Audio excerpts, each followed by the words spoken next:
बाळापूर तालुक्यातील पेटकरवाडीमधील 12 वर्षीय मुलाने 25 नोव्हेंबर रोजी दुपारी 12:30 वाजेच्या सुमारास गळफास घेऊन आत्महत्या केली। येथील गुरुकुल स्कूलमध्ये 6व्या वर्गात शिकत असलेला पवन शिवहरी खंडारे याने राहत्या घरात गळफास घेऊन आत्महत्या केली। त्याची आई शेतातून घरी आली असता त्यांच्या निदर्शनास ही घटना आली। या मुलाच्या वडिलांचा वेल्डिंगचा व्यवसाय असल्याने वडील दुकानात होते, तर आई शेतातील कामावरून घरी आल्यावर हा प्रकार निदर्शनास आला। यावेळी घरात कोणी नव्हते। सदर घटनेची माहिती बाळापूर पोलीस स्टेशनला देण्यात आली। स्थानिक पोलीस चौकीचे प्रभारी अधिकारी सहाय्यक पोलीस निरीक्षक पंकज कांबळे व त्यांचे सहकारी प्रशांत डोईफोडे, अक्षय देशमुख, अविनाश आडे, अंकुश मोरे यांनी घटनास्थळी धाव घेऊन पंचनामा केला आहे। दरम्यान माझ्या मुलाने आत्महत्या केली नसून त्याची हत्या करण्यात आल्याचा आरोप आत्महत्याग्रस्त मुलाच्या आईने केला आहे।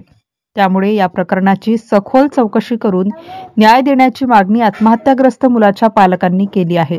MCN न्यूज मराठीकरिता गजानन खंडारे, वाडेगाव।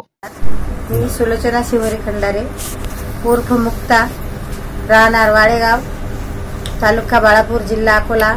माझा मुलगा पवन शिवहरी खंडारे याचा काल प्राणघात हत्या झाली। मी शेतात गेलेली होती, माझे मिस्टर दुकानात गेलेले होते।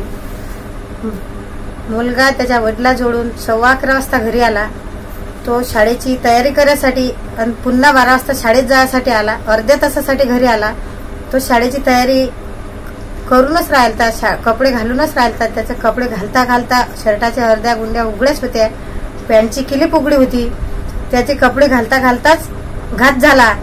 माझ्या मुलाची ही आत्महत्या नाही झाली, माझ्या मुलाचा घात झाला व माझ्या मुलाला मला न्याय मिळायला हवा, एवढीच माझी सर्वांना विनंती।